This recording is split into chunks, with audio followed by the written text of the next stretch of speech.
भगवंत स्वतःच्या क्षमतेचं वर्णन करतायत. सगळं काय काय चाललं त्यातला आता 13वा श्लोक आहे.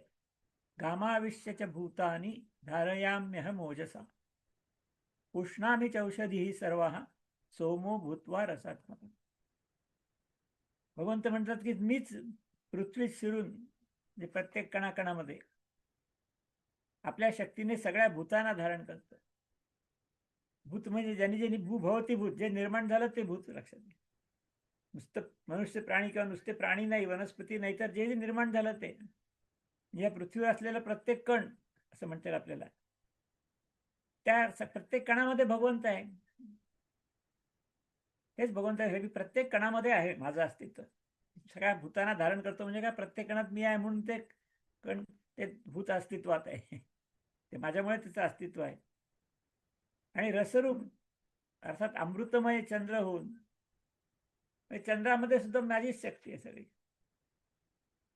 निर्माण भगवंतांनी केले, चंद्रावरचा प्रकाश आणि त्याचं जे चलन वलन सगळं परमेश्वराच्या शक्तीने चाललेलं आहे भगवंताच्या. त्यामुळे मी अमृतमय चंद्र होऊन सगळ्या वनस्पतींचं पोषण करतो. वनस्पतींचं पोषण करायला चंद्रप्रकाश आवश्यक असतो. चंद्रप्रकाशात विशेषतः औषधी वनस्पतींना, आणि म्हणून ते म्हणे की सगळ्या वनस्पतींचं पोषण मी चंद्राच्या रूपाने, मी चंद्रप्रकाशाच्या रूपाने मीच करत असतो. हे सगळं भगवंतच करतायत आणि तेच भगवंत या ठिकाणी स्पष्ट करतायत. आणि तेच या अध्यायाचं नाव पण आहे, पुरुषोत्तम योग असं नाव म्हटलंय. नंतर पुढचा श्लोक आहे 14वा. अहम वैश्वानरो भूत्वा प्राणिनाम देहमाश्रितः प्राणापान समायुक्त पचाम्यन्यम चतुर्विधम. आता मगाशी आलं वनस्पतींचं पोषण करतो म्हणून सांगितलं. आधी सगळ्या भूतांमध्ये अन्य आहे म्हणून सांगितलं. सगळ्या वनस्पतींचं पोषण करणारा मीच आहे म्हटलंय. आणि आता म्हणतात की मनुष्य शरीरामधलं अन्नाचं जे पचन आहे ते पचन करणारा मीच, अग्नी म्हणून मीच पचन करतो. आता चतुर्विध म्हणजे 4 प्रकारचं अन्न म्हटलेलं आहे त्यांनी. म्हणजे भक्ष्य म्हणजे चावून खाणारं, पेय म्हणजे पिणारं सगळं, चोष्य म्हणजे चोखून खाता येणारं, आणि लेय म्हणजे गिळता येणार. ह्या 4 प्रकारचं अन्न असतं. तर 4ही प्रकारच्या अन्नाचं मी पचन करतो असं भगवंत या ठिकाणी म्हणतात. आणि कसं तर अहम वैश्वानरो भूत्वा, पचन करणाऱ्या अग्नीला वैश्वानर अग्नी म्हटलं जातं. सगळ्या प्राण्यांच्या शरीरामध्ये सगळ्यांना अन्न लागतंच. बरं, अन्न लागतं तसं वापरता येत नाही, ते पचन करावं लागतं. म्हणजे अन्नाचं विघटन करावं लागतं, आवश्यक घटक शोषून घ्यावे लागतात. ही अतिशय गुंतागुंतीची प्रक्रिया आहे पचनाची, सगळ्यांच्या शरीरात चालते. मग भगवंतजवळ मनुष्य सगळ्या शरीरात चालणारे पचन करणारा जो अग्नी आहे वैश्वानर, तो मीच आहे, माझंच स्वरूप आहे ते अग्नी. आणि त्यामुळे पचन करून या अन्नाचं विघटन करून आवश्यक ते अन्न घटक द्यायचे, बाकीचे टाकून द्यायचे, सगळं काम करणारा मीच आहे असं भगवंत म्हणतात.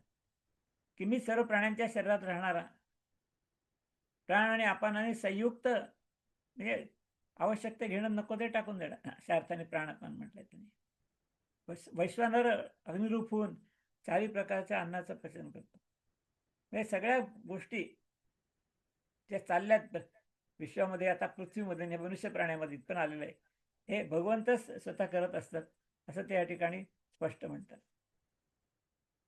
15वा श्लोक आहे. भगवंत सांगतायत सर्वस्य चाहम हृदि सन्निविष्टो मत्त स्मृतिर्ज्ञानमपोहनंच वेदैश सर्वैर अहमेव वेद्यो वेदांत कृद्वेद विदेव चाहम. भगवंताची शक्ती कुठं कुठं आहे हेच सांगतायत. ते म्हणतात सर्व प्राण्यांच्या हृदयात, सर्वस्य हृदय, सगळ्यांच्या हृदयात म्हणजे अंतःकरणात मीच अंतर्यामी रूपाने स्थिर आहे. म्हणजे प्रत्येकाच्या अंतःकरणात भगवंताचं जे अधिष्ठान आहे त्याला अंतर्यामी म्हटलेलं आहे. तिथं अंतरंग आहे सगळं. तर त्या रूपाने मी प्रत्येकाच्या हृदयामध्ये स्थिर आहे असं भगवंतांनी सांगितलेलं आहे, सिद्ध आहे असं सांगितलेलं आहे. आणि पुढे ते म्हणतात की माझ्यापासूनच स्मृती, ज्ञान आणि अपोहन हे तयार होतात. म्हणजे काय, स्मृती म्हणजे आपल्याला माहिती की आठवण,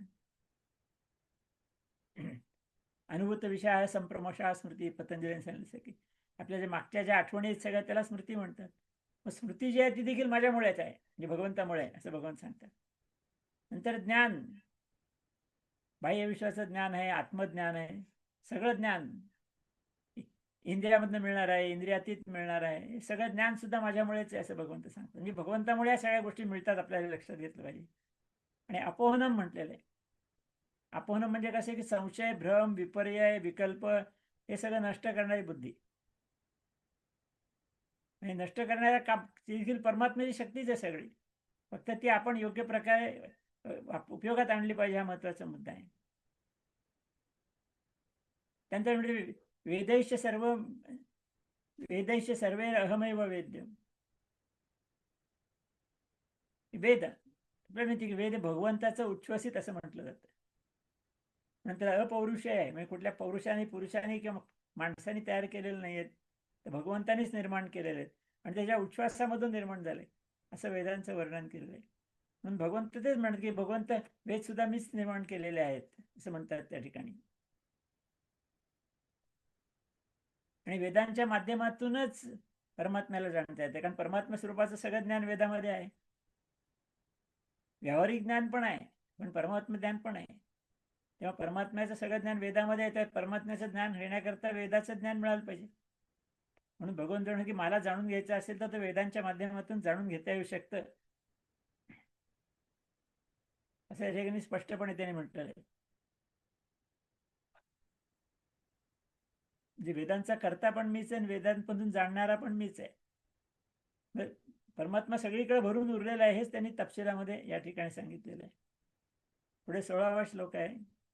द्वाविमौ पुरुषौ लोके क्षरश्चाक्षर एवच क्षरः सर्वाणि भूतानि कूटस्थोक्षर उच्यते.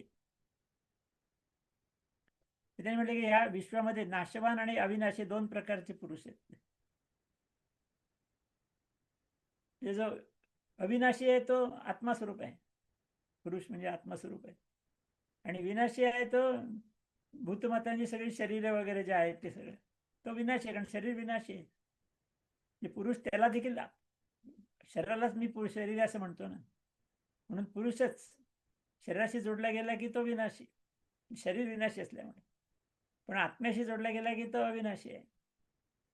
म्हणून अविनाशीचं स्वरूप जे आहे ते आत्म्याच्या दृष्टी आहे आणि विनाशी स्वरूप हे शरीराच्या रूपाने त्याच्यामध्ये आहे, असं या श्लोकामध्ये त्यांनी म्हटलंय. त्यामुळे शरीरही नाशवान आहेत आणि जीवात्मा अविनाशी आहे, हाच खुलासा यांनी या ठिकाणी केलेला आहे.